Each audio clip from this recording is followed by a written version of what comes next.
The event at Rebecca Farm resumed on Friday with brisk winds and a chilly bite.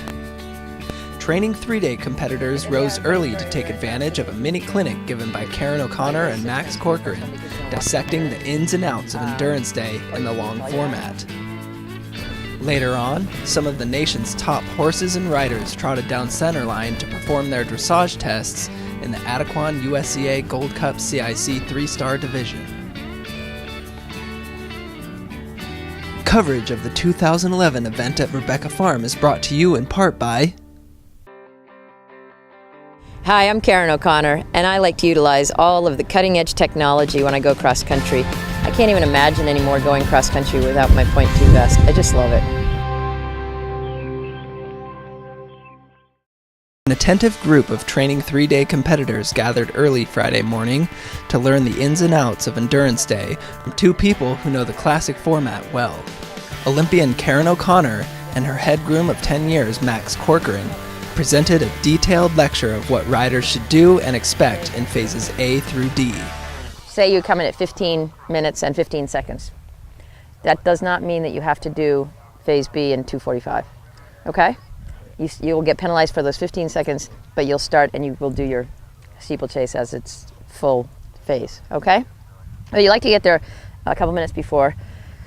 And when I go steeplechase, I ride with a little bit shorter stirrup than I would for cross country. So I start phase A with that short stirrup because I don't want to be shortening them in those 2 minutes, all right?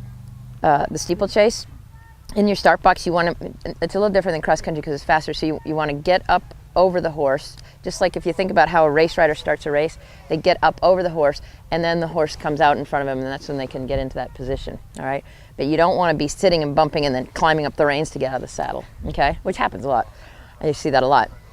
So get up out of the saddle, get out of there, and then as the horse gets faster, he'll move out in front of you more, okay? I always rode with 2 watches because what I would do is I would start, it's very hard, I think, at the end of steeplechase to stop, reset, and start. So I would have my phase A, and then I would stop phase A, and then I'd start phase B, and then I just kept phase B going for the rest of my C, and then I'd start phase C with my phase A watch. Okay. The other way you can do it is just if you only have 1 watch, that's fine. Reset it at the end of B, start it at phase B, and then don't stop it. Just keep it going and add 3 minutes to it, to your phase C. And that works well too. So we have somebody that is watching you pull up, your groom, your assistant, and they have, this is where I'm going to defer to Max, because they have the equipment that Max always has for me. She does a fantastic job, and I'd be completely different without her. Getting myself eliminated all the time, probably. 10 years she's been doing it for me.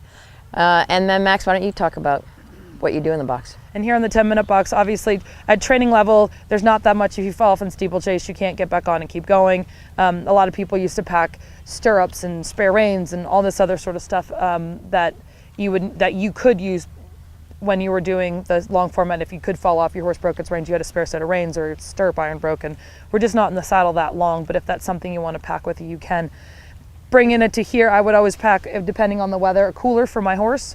Whether it's, if it's rainy or if it's cold out, they have something to cover their back because your finish area is here as well.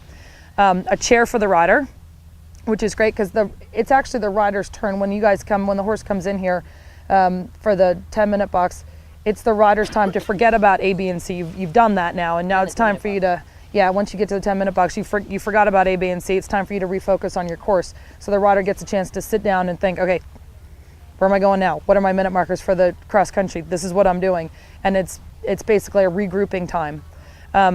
So the other things I would bring here to the 10-minute box, again, the shoes, I would bring a spare set of boots in case boots have slipped or something to that effect. A blanket. I always like to pack stuff in a muck tub because at the end, when you're finished, you can throw all your equipment back in that muck tub and drug it back home. Come in, get your horse's temperature, find out what it is. Is he hot? Is he got a high pulse? Has he got a high respiration?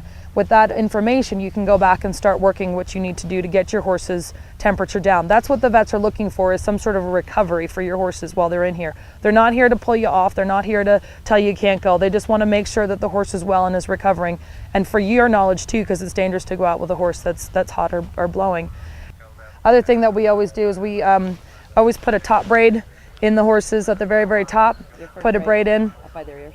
And we do that, and then we take either a shoelace or keep the string long or piece of yarn long. We always tie our bridles in. So you literally tie your bridle to that first braid. So there'll be a strip of either string or thread or something strong. So that, and no kidding. So when you fall off, you don't take the bridle with you. All right, you guys, have a great time. We'll see you later. I got to go get ready for a dressage test. All right, you're welcome. Highlight of the afternoon became Allison Springer and Arthur's dressage performance during the CIC 3-star competition. The pair outstepped the competition, scoring 37.4.